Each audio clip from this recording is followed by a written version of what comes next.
ఈ కోళ్ళ బుట్టలు ఇంతకుముందు పోయిన సంవత్సరం 3 years అయింది తీసుకొచ్చి మొత్తం రోల్ తీసుకొచ్చి చుట్టాడు అనమాట మా ఆయన.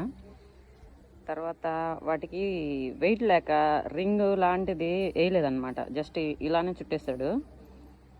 తర్వాత అదేమైందంటే మేము చేలోకి వెళ్ళేటప్పుడు ఇంటి దగ్గర ఎవరు ఉండేవాళ్ళం కాదనమాట. ఈ ఎండాకాలం వస్తే కుక్కలు పిల్లులు అవి పగలే వచ్చి పట్టుకెళ్ళిపోయాయి అనమాట.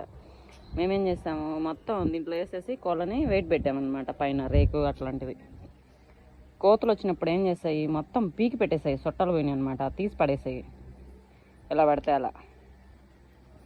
ఇంకా తీసేసామన్నమాట. ఇంకా ఈ బుట్టలన్నీ సొట్టలు పోయి ఎలా పడితే అలా అయిపోయినాయి. ఇదొక్కటి పెద్ద బుట్ట చేసామన్నమాట, ఇదొక్కటి పనికొచ్చింది. ఇంకోటి అంతా పచ్చిలాగా అణిగిపోయింది, దాన్ని తీపోతే మొత్తం ఇరిగిపోయింది అనమాట. ఇదొక్కటి పనికొచ్చింది. 3000 పెట్టి తీసుకొచ్చాడు అనమాట మొత్తం, అది రోలు తయారు చేసేది. ఇప్పుడు మళ్ళీ రెడీ చేస్తున్నాడు దీన్ని. ఆ కోళ్ళు కొట్టుకొని ఒకటి చనిపోయింది కదా, అందుకు.